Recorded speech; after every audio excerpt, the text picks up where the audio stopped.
Então, eu quero agradecer a vocês todos, na pessoa da Ana Paula, que me chamou para estar aqui junto com vocês, e do André. É uma alegria poder falar do Espiritismo sempre. É o que me traz força, é o que me traz ânimo, é o que me estimula muito a estudar. Então, eu tenho paixão por falar. Ainda bem que tem gente que gosta de escutar, não é? Porque não tem graça nenhuma a gente gostar de falar e não ter quem possa nos ouvir. Então, é uma alegria ter queridos em algum lugar por aí que também estejam apaixonados, né, pelo Espiritismo e que tenham a mesma alegria que eu tenho ao nos encontrarmos com essas palavras que reabilitam as nossas almas. E, na verdade, a sensação que eu tenho é que o nosso encontro com o Evangelho de Jesus é um reencontro.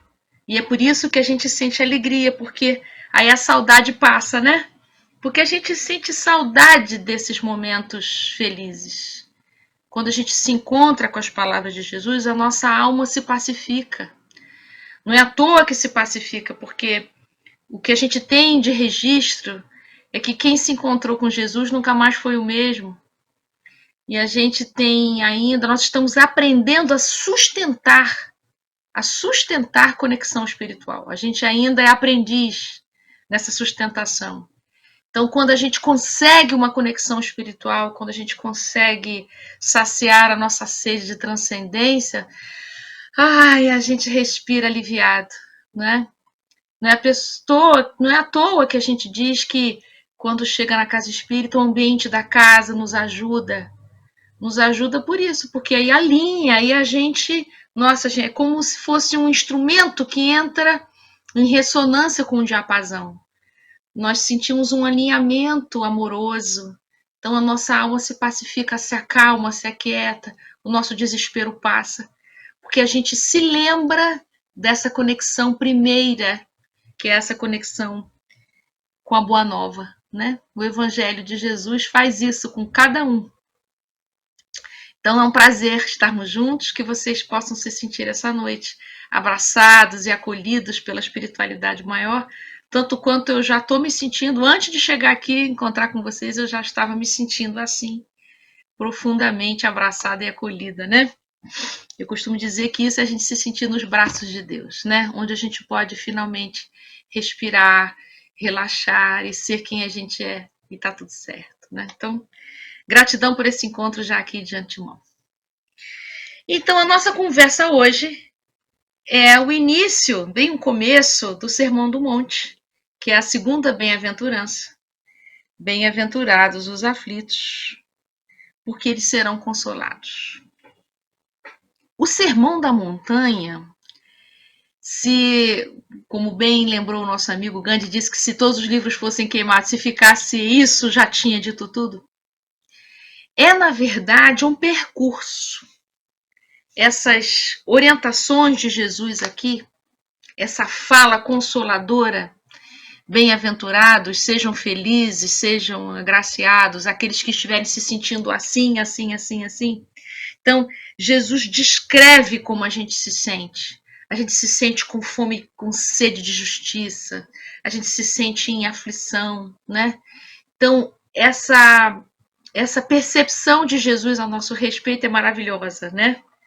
Como é bom alguém que nos vê profundamente, para além das nossas aparências. O que acontece com a nossa alma? Então, Jesus sabe das nossas precariedades. Jesus sabe também das nossas arrogâncias, não é? Então, sabe das nossas necessidades profundas, sabe das nossas conquistas, Jesus sabe dos nossos sonhos de dias felizes, sabe dos anseios da nossa alma. Então, quando ele vem contar para a gente, dizer para a gente que está tudo certo, é uma experiência de profunda compreensão. Quando a gente lê as bem-aventuranças, a gente se sente visto, a gente se sente ouvido, escutado nas nossas mais profundas necessidades. Só que as bem-aventuranças, elas são frases de uma inteligência. Eu fico encantada quando eu vejo essas frases, porque são frases que vão mostrar para a gente que não existe condição para o amor de Deus se manifestar. O amor de Deus, ele é infinito e é para todos. E esse amor de Deus é capaz de cobrir todas essas nossas necessidades. Porém, para que a gente possa se sentir saciado, acolhido, amado, né?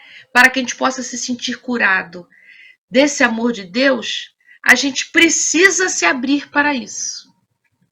Então, essa condição de abertura, essa condição que nos possibilita sermos atendidos nas nossas necessidades, é o que Jesus vai contar nas bem-aventuranças. Ele vai dizer para a gente quais são esses recursos, essas condições, qual é essa postura que a gente precisa adotar para que a gente possa ser acolhido e atendido naquilo que a gente precisa.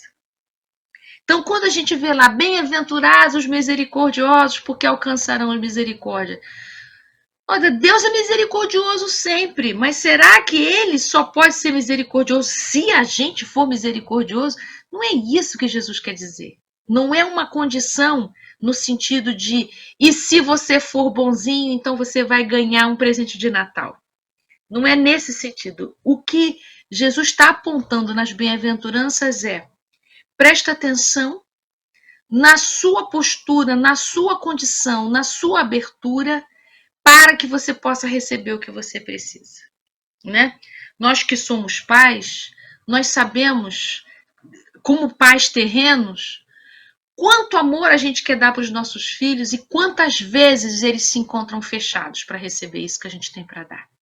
E por mais que a gente tenha para dar, a gente tem orientação para dar, a gente tem abraço para dar, a gente tem aquele colo quente para dar, é preciso que o filho se disponibilize, se abra para poder receber o que a gente tem para dar. Se assim é na nossa relação com os filhos terrenos, é a mesma coisa, mas num grau muito mais amplo, a relação de Deus conosco, que é o nosso Pai que está nos céus, como diz Jesus. Então, o nosso Pai que está nos céus tem muita abundância. O amor de Deus é abundante. Mas a gente precisa fazer algum tipo de movimento para que a gente possa entrar na sintonia e poder nos nutrir do amor de Deus. Então, o amor de Deus, ele é infinito, ele é abundante, ele é profundamente onipresente, mas a gente não se aproxima disso facilmente. Nós temos muito mais facilidade de afastamento do que de aproximação. Então, porque nós estamos muito mais no afastamento, que a gente precisa de muitas ajudas, precisamos de muitos socorros, de muitos auxílios, para que a gente possa se aproximar dessa abundância divina. Então, essa frase de hoje, que é o nosso estudo de hoje, bem-aventurados os aflitos, porque serão consolados, a gente adora essa frase porque a gente pensa, ai que bom eu vou ser consolado. Porém, não é toda e qualquer aflição que Jesus está se referindo. Nem todo momento de aflição da nossa alma permite que a gente seja consolado, embora a gente queira. Então, existem muitos momentos da nossa vida de profunda aflição que a gente não consegue ser consolado. Mas não é por falta de consolo, pelo contrário. É porque há aflições e aflições. Na tradução do Haroldo Dutra Dias, do Novo Testamento, ele se refere a essa aflição, na tradução mais original dessa passagem, né, que essa aflição é uma aflição que decorre das perdas. É uma aflição que decorre de sentimentos e de sofrimentos de uma determinada magnitude, diferente de uma aflição qualquer, de uma ansiedade ou coisas mais curtas. Essa aflição a qual Jesus se refere diz respeito a perdas profundas. Podem ser perdas de entes queridos ou podemos também aproximar a perda das ilusões. Então, eu gostaria de aproximar o entendimento hoje desse tipo de aflição. Então, já estamos juntos aqui e aplicados de que não é qualquer aflição que Jesus está se referindo aqui que vão poder ser consolados. Há determinados sofrimentos que a gente passa na vida que mesmo neles a gente ainda não está aberto o suficiente para poder receber auxílio divino. Vocês já devem ter percebido isso com entes queridos. Mas será que vocês já se lembraram de momentos na vida de vocês em que vocês sofreram muito, mas não conseguiam sentir ajuda espiritual? Pois é. As nossas defesas, às vezes, são tão grandes que a gente, apesar de precisar de ajuda espiritual, mais do que abertos, a gente está afastado e estamos mais próximos da defesa do que da ajuda espiritual. Uma coisa que eu me lembro disso, que é fácil vocês compreenderem o que eu quero dizer, é quando alguém está se afogando, né? Vocês já viram como é que um salva-vidas cuida de quem está se afogando na água? Se alguém estiver se afogando, estiver se debatendo demais, ele não consegue tirar de dentro do mar. Tem que esperar aquele desespero amainar para conseguir tirar a pessoa. Às vezes, eu não sei se é verdade, né, mas eu já vi em filme, tem determinado salva-vidas que piora o estado do afogado, desacordando ele um pouco, ou segurando o braço dele um pouco, para poder ajudá-lo a sair. Então, olha que coisa interessante isso. Significa que há determinadas aflições que precisam, aspas, vou botar bastante aspas, precisa piorar para que a gente possa ser ajudado. Não é um paradoxo? Como pode isso? A gente precisa piorar para ser ajudado. Então, eu me lembrei aqui de duas passagens que eu queria comentar com vocês. Uma delas é a parábola do joio e do trigo. Que a recomendação do Senhor, vocês conhecem essa parábola, que foi plantado trigo e durante a noite foi semeado joio junto do trigo. E aí, quando os servos vieram perguntar se arrancava o joio, se não arrancava, o Senhor disse que não, que tinha que deixar crescer o joio para que depois pudesse se separar o joio do trigo.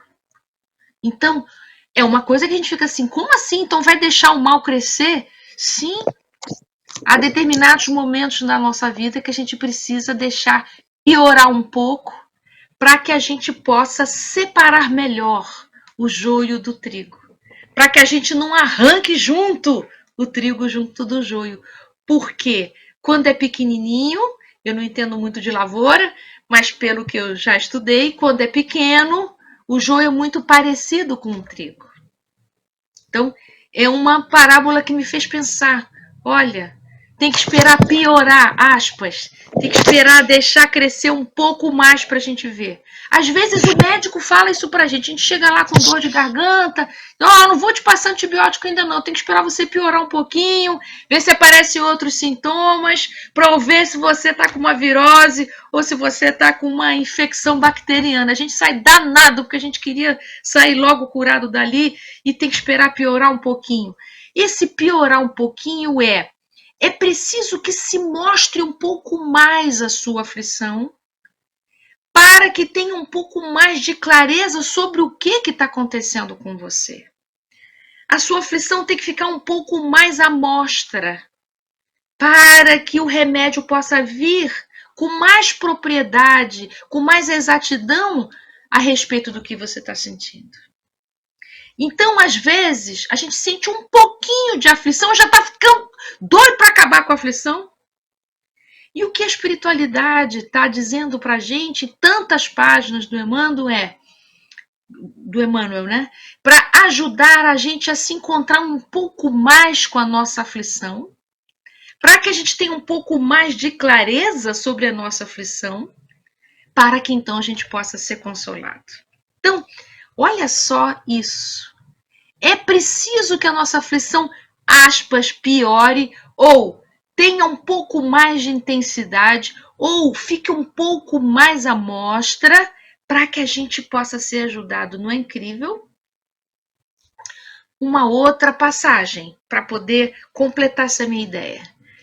Quando Jesus se aproxima da mulher samaritana e ela vai ao poço que foi feito por Jacó há tanto tempo atrás e tal, e aí Jesus se aproxima, ela identifica logo que Jesus não é daquele lugar pelo tipo de cabelo, cor da pele, roupa, de que ele não é samaritano, ele não é da Samaria, e não era comum, não era costume da época um homem se aproximar de uma mulher sozinha, como também não era comum buscar água num poço na sexta hora, que equivale ao meio-dia. Tudo isso, essa alegoria, toda essa metáfora é bonito da gente... Um dia a gente conversa sobre a mulher samaritana, mas é importante a gente poder perceber uma coisa. Ele diz para ela, dá-me de beber. Vocês acham mesmo que Jesus queria beber água do poço? O que Jesus queria era, mostra o que você bebe. Mostra sua sede. Então, ele não chega lá já oferecendo a água dele, né? Ela fica tão cética, porque a mulher samaritana somos nós, né? Nós somos os céticos, que a gente diz assim, como é que você vem aqui num poço sem nenhuma vasilha para pegar água? O poço é fundo a beça. Como assim? Você não tem uma vasilha para pegar água no poço? Que água é essa que você diz que tem que matar a sede? Né? Então, essa postura cética, duvidosa que a gente tem a respeito das verdades, né? Do Evangelho, somos nós os céticos. Mas ali Jesus se encontra com ela na sede. Olha só.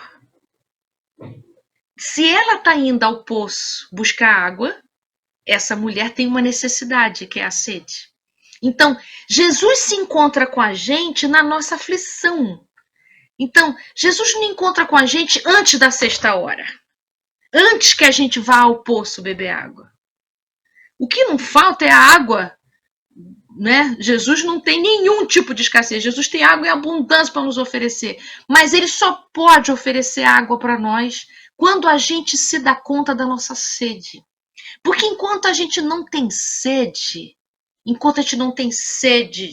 de significado da vida, enquanto a gente não tem sede de esperança, enquanto a gente não tem sede de conhecimento, enquanto a gente não tem sede de paz, de justiça, quando a gente não sente sede, a gente não procura água. Então, Jesus só pode se encontrar com a gente quando a gente sente sede. E a gente pensa assim, mas que pena, hein? Ele não podia encontrar com a gente antes e a gente nem precisar passar pela sede? Pois é. Nesse nível evolutivo que a gente se encontra, não. A gente só busca a água que sacia a sede de verdade. A gente só faz esse movimento quando a gente sente sede. Então, às vezes a gente quer levar a família toda para a casa espírita, não adianta que ninguém vai. Só vai quando sentem sede. Então a gente precisa esperar o tempo de cada um, o tempo de aflição de cada um, a ponto de poder buscar a água que pode saciar a sede.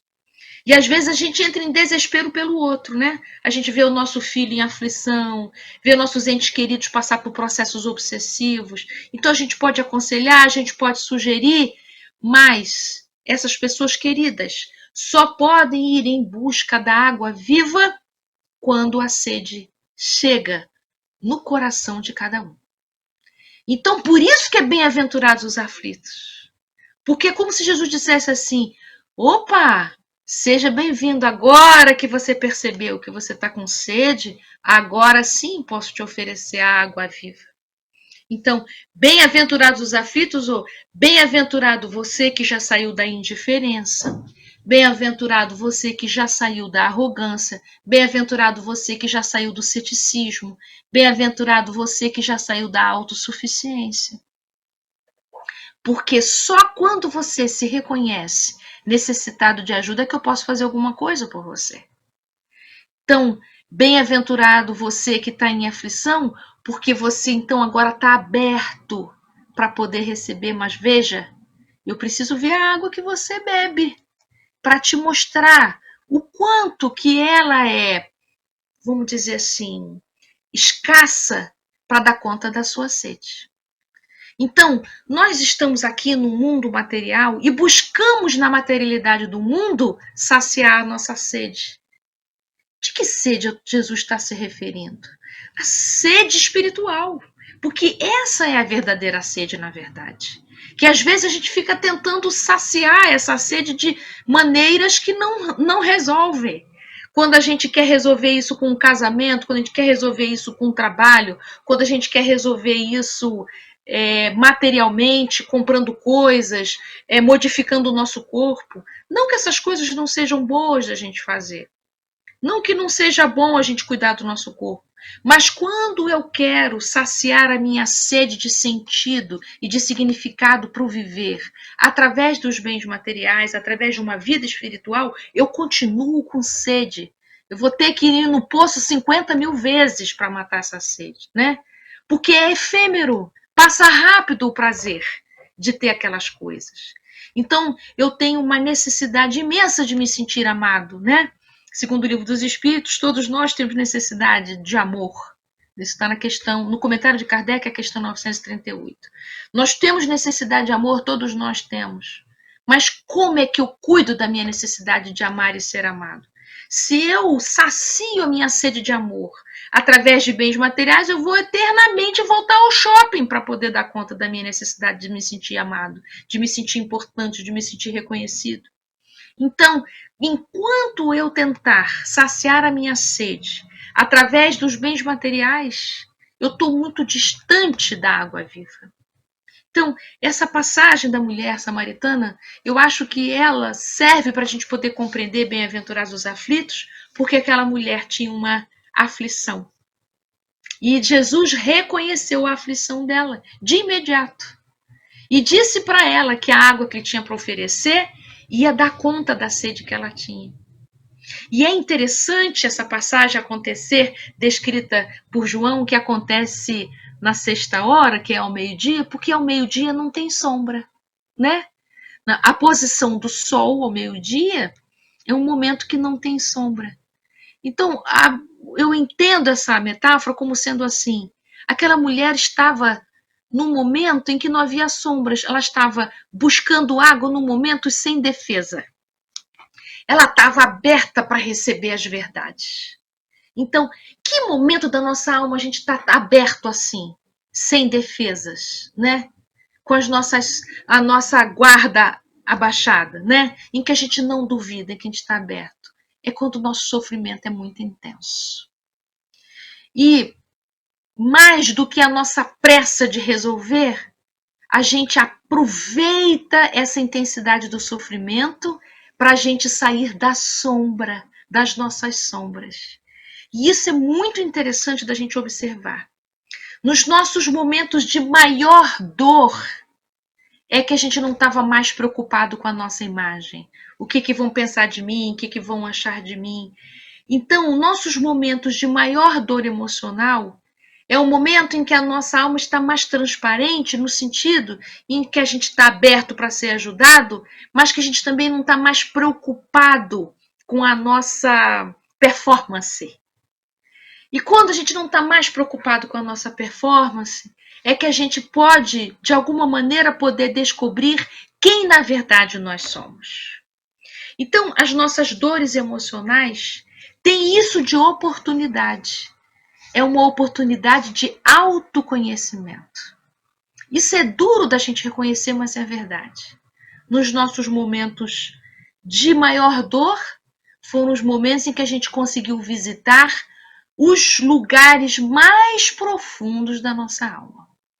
E aí, então, eu aqui vou sugerir para vocês, eu já vou chegar no Livro dos Espíritos, mas eu quero sugerir para vocês o capítulo 26 do livro O Problema do Ser, do Destino e da Dor, em que Leon Denis vai levantar 4 finalidades para o sofrimento. Bem-aventurados os aflitos, porque tem 4 chances, temos 4 ganhos, quatro ganhos, eu acho que é isso mesmo, 4 alcances quando a gente pode se encontrar com a nossa dor ao meio-dia. Então, Leon Denis levanta uma das finalidades é nos proteger.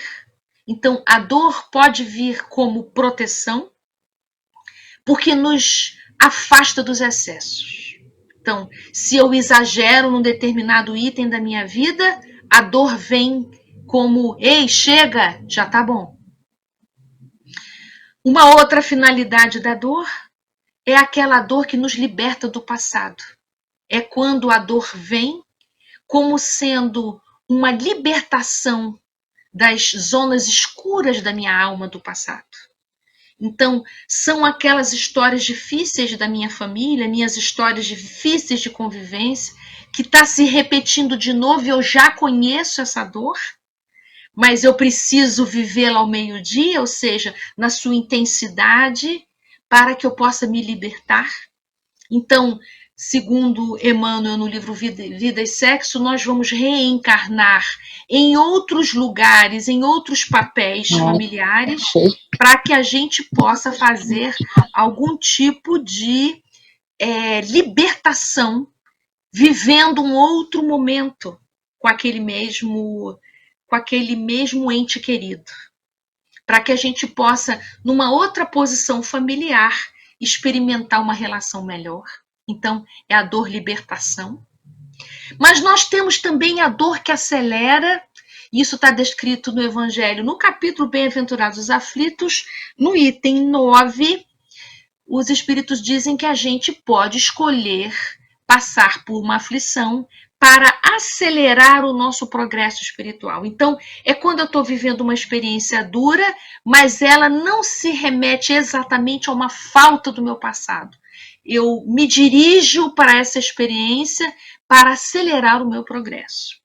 E o quarto tipo, que é a dor que amadurece, é essa que eu acho que está se referindo esse item das bem-aventuranças, bem-aventurados os aflitos porque serão consolados, é o quarto tipo de dor que Leon Denis classifica como sendo a dor que amadurece, é a dor que advém das nossas perdas, são os lutos da nossa alma. Seja luto por perda de entes queridos, seja luto por qualquer outro tipo de perda, perda das ilusões, perdas afetivas, perda de ascensões e aquisições materiais, em que não há nada mais que eu possa me agarrar e eu me encontro cara a cara com quem eu sou. Então, eu considero isso um encontro ao meio-dia, em que eu encontro com as minhas precariedades, mas, segundo Leon Denis, essa é a dor que amadurece um espírito. Não que as outras não amadureçam a gente, claro que sim, mas a finalidade desse tipo de dor é aprofundamento. É quando a gente visita espaços profundos da nossa alma que a gente jamais iria por escolha própria. Os outros tipos de dor que ele classifica são dores que vai e vem e aparecem muitas vezes na vida da gente, são mais cotidianas. Essa que amadurece, que nos faz visitar as nossas zonas profundas do eu, elas são pontuais, profundas, e amadurece o espírito a dar um salto, né, qualitativo. Eu gostaria de me referir também a algumas questões do Livro dos Espíritos, principalmente na lei de destruição. Olha que coisa interessante que nós temos na questão 728. Kardec pergunta se é da lei da natureza destruição. Então os espíritos respondem: preciso é que tudo se destrua para renascer e se regenerar. Porque o que chamais destruição não passa de uma transformação, que tem por finalidade a renovação e a melhoria. Então, quando a gente está passando por uma aflição de perda de entes queridos, de perda das nossas ilusões, o que a gente sente é uma destruição na nossa vida. Perdemos o sentido de viver quando isso acontece. E é verdade mesmo. Aquele sentido que organizava o nosso viver se perde completamente. e nós temos uma sensação que não resta nada. Esse momento, esse intervalo entre o que significava minha vida antes e quando se perde algo muito valioso, a ponto de eu perder o sentido para viver, esse é o encontro do meio-dia com Jesus. E esse é o encontro em que se destrói tudo aquilo que eu entendia como sendo a ordem natural da vida, mas os Espíritos estão dizendo que essa destruição é necessária para que haja uma transformação. Porque a evolução não trabalha com remendo, gente. Não dá para colocar remendo novo num pano velho. Para que haja uma transformação espiritual, é preciso que as suas ilusões todas possam ir ao chão. E você se encontrar com o vazio, se encontrar com a falta, se encontrar talvez com a perda de sentido para viver, para que você possa refazer o sentido de existir. E olha que interessante que vai completar aqui, é a questão 774 também do Livro dos Espíritos, em que os Espíritos dizem que há no homem algo a mais do que as necessidades físicas. Há a necessidade de progredir. Então, mesmo quando todas as nossas ilusões caem, quando todas as nossas rotinas, as nossas maneiras de viver se desorganizam e a gente acha que não sobra nada, sobra sim a necessidade de levantar. Porque todos nós viemos aqui para progredir.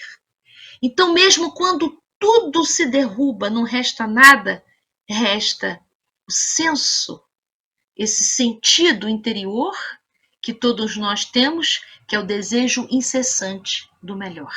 Isso está na questão 774. E por último, a 784, em que Kardec pergunta: poxa vida, olhando esse nosso entorno, não parece que tudo está piorando? Não parece que a gente está andando para trás? Aí os espíritos dizem: não, observa bem. É porque você está olhando só um pedacinho. Você precisa olhar o conjunto e vai perceber que às vezes o mal chega no excesso para que possamos compreender a necessidade do bem.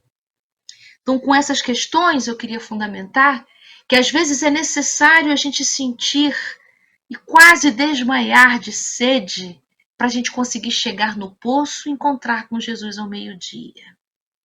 E nesse encontro com Jesus ao meio-dia, no encontro com Ele, eu possa então identificar que eu estou sentindo muita sede, muita falta. Porque nós passamos muito tempo da nossa existência distraídos com a vida material. Nós nos distraímos do propósito de estarmos vivos aqui. E ficamos perdidos nas nossas inconformações. Então, por isso que no capítulo 5 do Evangelho tem o bem e o mal sofrer. Porque o mal sofrer não é bem-aventurado. Não é bem-aventurado os que sofrem de aflição da reclamação. Os que estão na aflição por ansiedades pelo que virá. Os que estão na aflição porque não estão conformados com a vida. É preciso a gente se encontrar com Jesus fora das nossas reclamações mesquinhas. Qual é o tipo de aflição que recebe consolo, que recebe a água viva de Jesus? É quando a gente desiste de verdade, gente, de querer controlar a vida, de querer que a vida seja como eu quero, de querer que a vida seja segundo os meus caprichos. É quando a gente abre mão das criancices espirituais. O que seria uma criancice aqui que eu estou me referindo? É quando a gente sai das inconformações. É quando eu posso desistir daquilo que eu gostaria que a vida fosse. E posso de verdade me encontrar com o que a vida é para mim. Então é preciso um tempo de luto, sabe? De luto dos nossos sonhos mortos. Daquilo que eu gostaria que tivesse sido em minha vida. Nunca foi, nem nunca vai ser aquilo que eu gostaria que fosse. Mas a vida é como se apresenta para mim. Então, para eu poder me encontrar com a vida como ela é, em que eu posso me encontrar comigo como eu sou, em que eu posso me encontrar com o meu trabalho como o meu trabalho é, com a minha mãe como a minha mãe é, o meu pai como o meu pai é, o meu esposo como o meu esposo é, ou seja lá o que for que a sua vida seja, em que eu posso me encontrar ao meio-dia com isso, é quando eu paro de me encontrar com as minhas ilusões e me encontro nu, exatamente como as coisas são. Aí sim eu tenho o poder de fazer alguma coisa com isso. Nessa abertura, em que eu saí do ressentimento, em que eu saí da reclamação e posso dizer: olha, Jesus, é essa água que eu tenho bebido até então, mas olha o tamanho da minha sede. Quantas vezes eu venho aqui nesse poço e por mais água que eu bebo, eu não consigo me sentir saciada. E aí é então quando Jesus está dizendo para ela: então desiste dessa água. Desiste enquanto é tempo. Desiste do quê? De querer saciar a sua sede espiritual com tudo aquilo que é de ordem concreta, com tudo aquilo que é efêmero, com tudo aquilo que você está cansado de buscar e que não deu jeito. Então é você querendo controlar a vida dos outros, querendo controlar a sua vida, querendo achar felicidade em tudo aquilo que é passageiro, querendo achar felicidade sem ir nas profundezas do seu coração. Enquanto você está distraído com isso, querendo resolver, achando que fazendo A, fazendo B, é assim que você vai ser feliz, isso é efêmero. É preciso você se encontrar com a verdade mais profunda do seu coração. O que é que, na verdade, deixa o seu coração feliz? Então, é a gente poder se encontrar consigo mesmo e poder se encontrar a minha sede do que é. E o que é que eu tenho feito para poder saciar minha sede? Enquanto eu estou lidando com as coisas do lado de fora, essa sede não vai passar. Eu dou uma tapeada na sede, mas eu não consigo me sentir verdadeiramente saciado. Então, quando eu consigo me despedir dessas ilusões, as ilusões da imaturidade da nossa alma, e me encontro com algo mais profundo, com a parte mais adulta do meu coração, aí eu posso de verdade me sentir saciado com a água que Jesus oferece para a gente. Então, eu vou ler um trechinho aqui do Leon Denis, em que ele fala disso, o que aconteceu com ele, com a dor que ele sentiu, né? Então a gente precisa, ao se encontrar com a dor, em vez de querer sair correndo da dor, é igual a história do joio e do trigo. Deixa crescer mais um pouco, não é ser masoquista isso. É que se você deixa a sua dor aprofundar mais um pouco, para você entender o que está acontecendo com você, dar nome aos seus sentimentos, dar um lugar para os seus sentimentos, porque o que a gente conhece, eu quero alívio para a dor, eu quero anestésico para a dor, isso é beber água lá do poço de Jacó. Agora, encontrar com Jesus ao meio-dia, para beber da água que Jesus oferece, então eu preciso entender melhor sobre a minha dor. Então é poder perguntar: o que é que me traz aflição? Desde quando eu me sinto aflito? O que costuma me dar aflição? Como eu reajo quando eu estou em aflição? Que tipo de água eu busco quando a aflição chega no meu coração? Quantas vezes esse tipo de aflição se repetiu na minha alma? Então, isso que eu estou falando aqui, Leon Denis chama de aprende a sofrer. Porque a dor é santa. Ela é o mais nobre agente da perfeição. Penetrante e fecunda, é indispensável à vida de todo aquele que não quer ficar petrificado na indiferença. Aprende a sofrer, meu irmão. Não te digo procura a dor, mas quando ela for inevitável em teu caminho, acolhe-a como uma amiga. Aprende a conhecer a tua dor, apreciar-lhe a beleza austera, a entender-lhe os secretos ensinamentos. Estuda-lhe a obra oculta. Em vez de te revoltares contra ela, ou de ficares acabrunhado, inerte e fraco debaixo da sua ação, associa a tua dor, a tua vontade, teu pensamento e descobre qual o alvo que a tua dor visa. E procura tirar dela, na passagem pela tua vida, todo o proveito que ela pode te oferecer ao teu espírito e ao teu coração. É assim que Jesus está dizendo para a gente: bem-aventurados os aflitos. Porque nessa aflição você tem a possibilidade de se autoconhecer. E quando a gente conhece a nossa dor, porque diante da dor profunda, a gente não consegue disfarçar mais nada, a gente mostra quem a gente é. Então, a dor nos ajuda a nos autoconhecer, com certeza. Qual é a finalidade da gente se autoconhecer? É que, de posse desse autoconhecimento, eu promovo um processo de autolibertação. Então, é um processo de autolibertação através da dor, entende? Então, bem-aventurados os aflitos, porque serão consolados, é porque você vai descobrir os caminhos de autocura nesse processo. Quando Jesus oferece a água viva do Evangelho, a água viva do conhecimento que liberta, da verdade que liberta, é disso que a gente está falando aqui. Não é um consolo de passar a mão na sua cabeça. Isso você já conhece, você já fez muito, a gente faz isso a vida toda. Mas bem-aventurado seja você que na sua aflição faz um processo iniciático de autoconhecimento e de autolibertação. Esse é o verdadeiro consolo que Jesus oferece da água viva do Evangelho. Porque o Evangelho é a nossa bússola. O Evangelho é o nosso guia para esse processo de autoconhecimento. No Evangelho tem tudo. O Evangelho é o nosso mapa, né? Para a gente poder fazer essa viagem interior.